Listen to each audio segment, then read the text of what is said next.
And mindfulness meditation is decentering. It is the interruption of personalizing experience.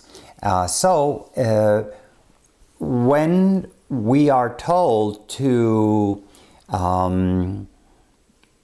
monitor your feelings and your perceptions and stop thinking, again, it begins to give us the idea that we are thinking, the sensations are occurring from the body, psychophysical organism that you identify as yourself, and this is not decentering. Let me direct you towards the meditative placement of attention quickly. And that is, we are looking at something, we're looking for something that is impersonal. As Carl Jung said, the collective unconscious, or the unconscious is collective. Something that is collective is all-embracing. It is not any particular thing. It is impersonal, pervasive, not a thing. And where do we find that? Even right here. Take a look. Take a look. And now you're going to bring your attention to the impersonal. You can indeed interrupt thinking. However, you can also do it by simply looking at the outer world, the so-called objective field. Notice that in this objective field, there is no you. Take a look around. You're not there. It's objective. It is not associated with you. Yet, indeed, this is nature out there. You are an embodiment of nature. It is nature that is looking through, so to speak, your eyes. Nature is self-conscious. In other words, existence is knowing itself. Now, that existence is pervasive and all-embracing. It is you. It is you.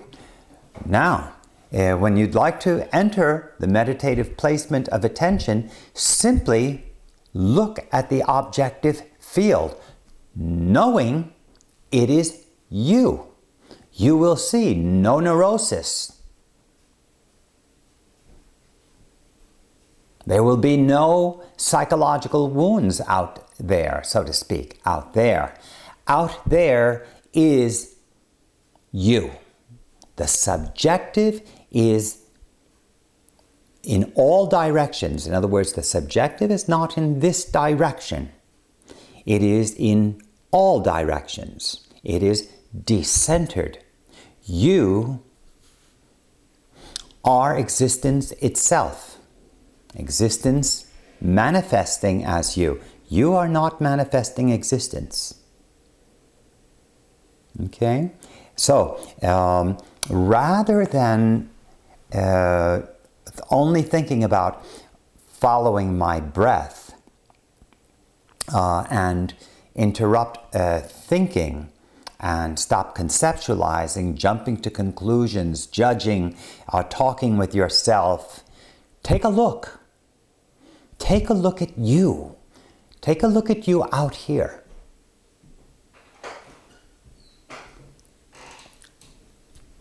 This is you. There's no eyes, no ears, no body, no mind.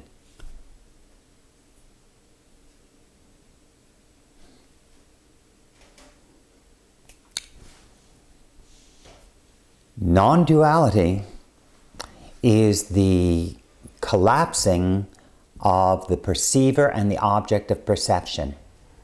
In other words, duality is the idea that you are perceiving. So, unfortunately, in the training that we receive, language organizes the instruction in a dual fashion, and we are misdirected. We unfortunately can be instructed on how to place our attention in meditative placement for decades and continuously reinforce duality. Better to start in the objective field and then include yourself. Recognize that this is free of vanity. There is no you there. There is no story of you. At last, liberated from your egocentricity. Well, there is no conceptual you out here. This is not a story of you. We share it. It is called reality. Okay, so that is how to move towards the meditative placement of your attention efficiently. You want to follow your breath, that's fine. However, take a look and you will see Jung's collective unconscious as this sky, eternal space, where all things happen. These happenings, all these things, including yourself, are objects. It is not the subject. It is not the subject. It is not where things occur.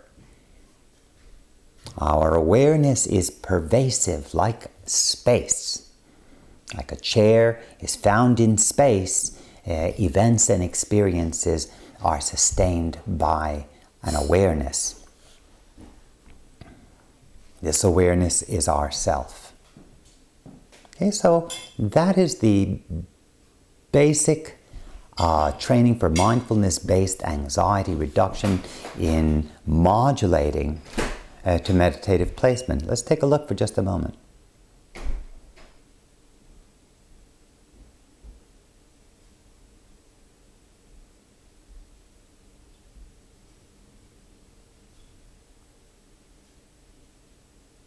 Ironically, the Western culture has investigated the objective field, and they suggest that the Eastern culture is investigating the interior field. This is confusing. It is a confusion about what is subjective. The objective field is you. The subjective field is you. That which is subjective is both internal and external. Start from the objective field. Notice you're not there. At last, free of egocentricity, free of stories. Listen to yourself as the sounds of your environment. It is indeed the environment that is looking through your eyes. Your awareness is inclusive of your body, mind, as well as your environment. One awareness.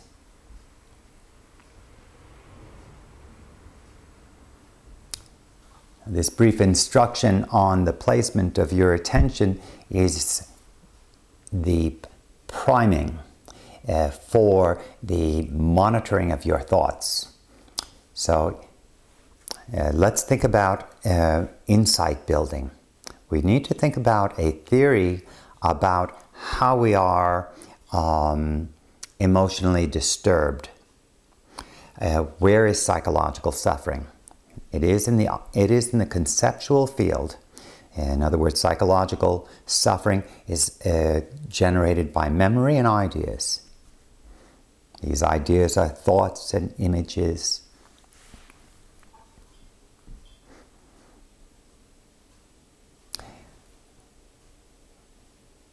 What happens is that we have difficulty discerning what thoughts are thoughts of suffering. If you tend to be highly vain, for example, Many of us are. Okay, we're very concerned about looking good, creating the right impression, very concerned about how people think about us.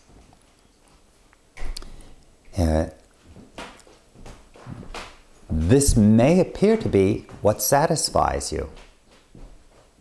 This may, you may get the impression that this is satisfaction. However, it may well also be one phase of your psychological suffering. Our efforts to look good in the to others is a vicarious. We imagine how someone may feel about us. It's actually not minding your own business. You're not centered in your business. We need to learn to close,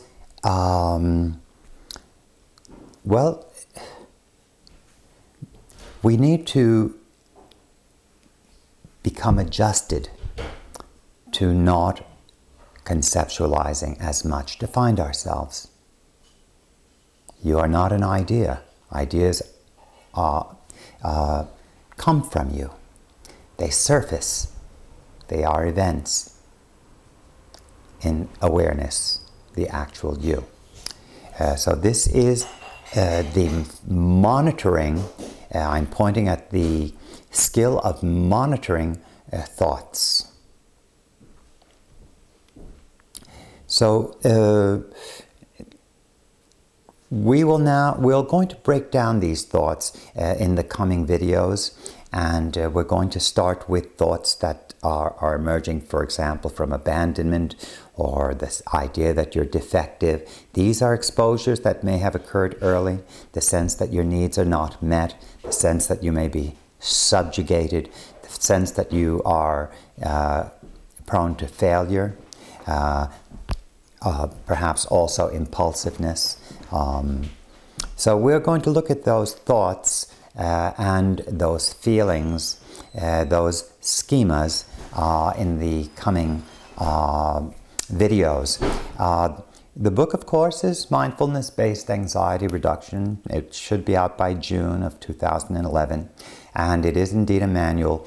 We will continue our work here on YouTube, looking at these various styles of coping that sustain psychological suffering.